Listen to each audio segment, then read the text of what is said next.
Kalau kita lihat bayi lahir itu pori-porinya nggak kelihatan ya. Nggak pernah lihat ada pori-pori gede di bayi gitu. Nah, semakin usia, bagian dalam di bawah kulit itu semakin tipis. Bagian luar yang harusnya tipis, itu jadi semakin tebal. Nah, bagaimana caranya? Salah satunya dengan bagaimana cara mengecilkan pori-pori.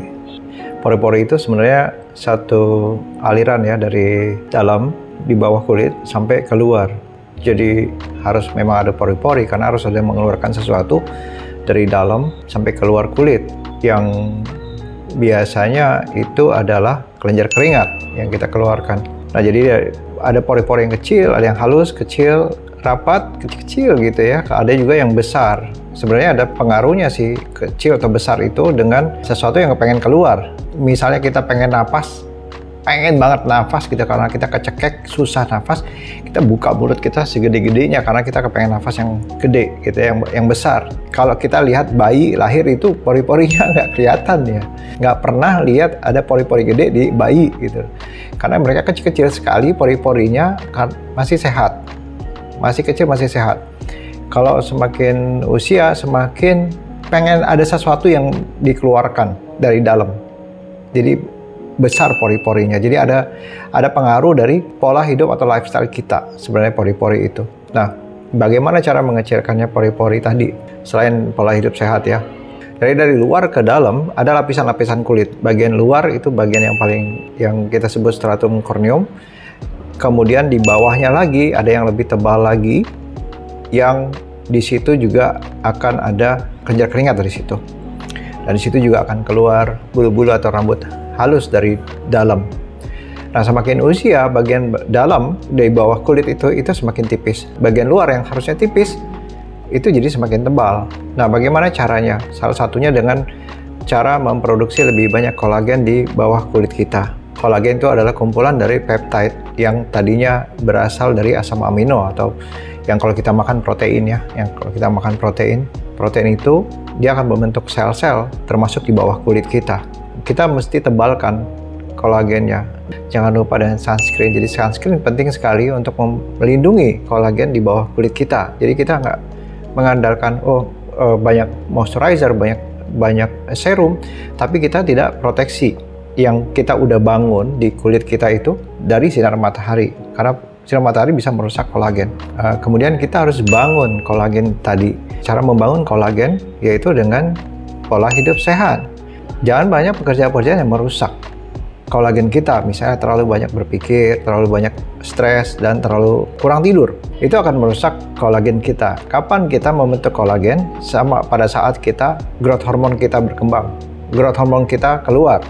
Growth hormone akan bekerja atau keluar, maksudnya hormon pertumbuhan di badan, pada saat kita tidur. Jadi kalau Anda tidur, Anda memproduksi kolagen lebih banyak daripada Anda yang kurang tidur.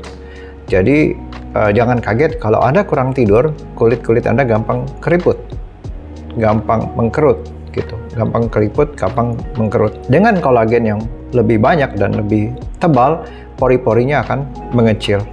Karena kolagen itu akan bikin lebih padat di kulit kita. Cara lain apa untuk membangun kolagen? Dengan vitamin C, dengan retinol, serum retinol, memberikan moisturizer atau pelembab, dan melakukan alat-alat atau device yang lain, misalnya microneedling, ultrasound kalau di klinik ya. Yang kemudian yaitu adalah mengurangi produksi minyak. Nah, kadang-kadang kita sering banget produksi minyaknya berlebihan, sehingga porinya akan membesar supaya untuk mengeluarkan produksi minyak. Produksi minyak itu bisa keluar, kalau tersumbat bisa jadi kistik atau jadi jerawat di situ. Makanya memang pori-pori besar mengecil itu sebenarnya ada manfaatnya sih sebenarnya. Nah, jadi bagaimana mengurangi kelenjar keringat yang banyak atau muka yang sangat berminyak? Itu sering sekali ditanyakan ke saya langsung ke serum apa atau apa yang di wajah saya perlu apa.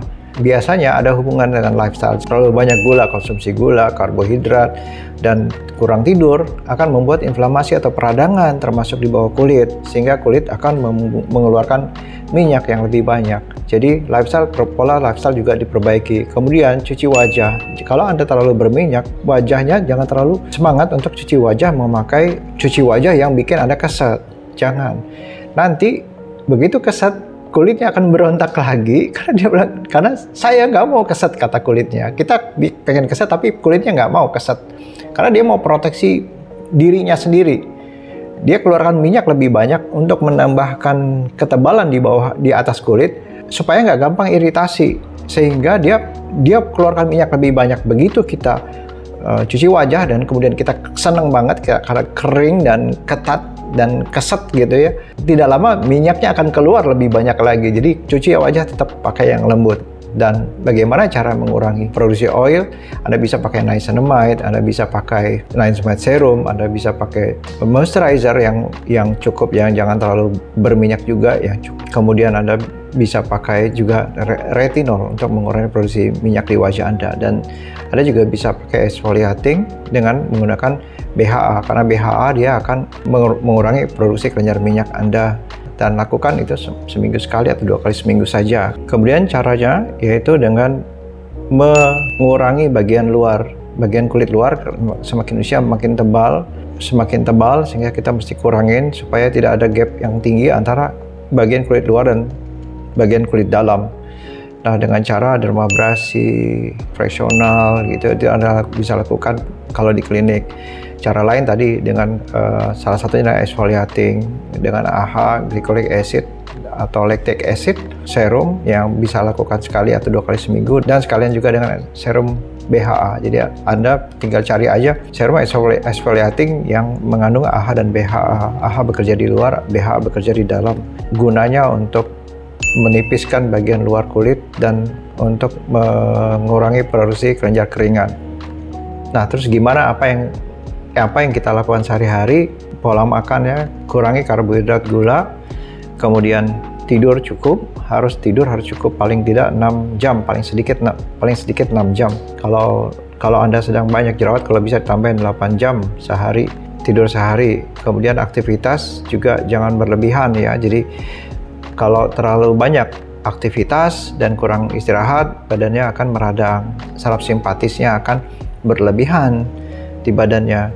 Jadi kalau Anda kurang tidur, jangan olahraga. Kalau Anda cukup tidur, makan yang benar, cukup tidur, Anda lakukan olahraga. Jadi seimbang. Nah, kemudian jadi pagi boleh cuci wajah dengan air saja, atau kalau Anda rasanya terlalu berminyak di wajah, Anda pakai cuci wajah yang lembut. Cuci wajah yang lembut. Kemudian paginya Anda bisa pakai niacinamide atau vitamin C sebagai antioksidan. Gunanya untuk kontrol minyak. Vitamin C gunanya untuk menahan dari radikal bebas. Vitamin C dipakai di pagi hari. Kemudian Anda tutup dengan sunscreen. Penting banget ya sunscreen.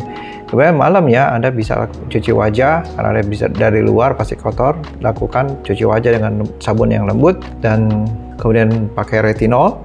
Anda bisa coba juga dari Haum 0,8% pure retinol, dan ada squalene juga di dalam. Anda bisa pakai di malam hari. Anda lakukan itu bertahap ya, bisa setiap hari juga, tapi lakukan itu bertahap. Nanti Anda tahu sendiri kalau Anda cocok 3 kali seminggu, lakukan 3 kali seminggu. Kalau hanya 2 kali seminggu pakai retinol. Kalau Anda bisa, kulit Anda mampu setiap hari, lakukan setiap hari. Dan tutup dengan moisturizer atau pelembab. Mudah-mudahan bermanfaat. Sampai bertemu di video selanjutnya.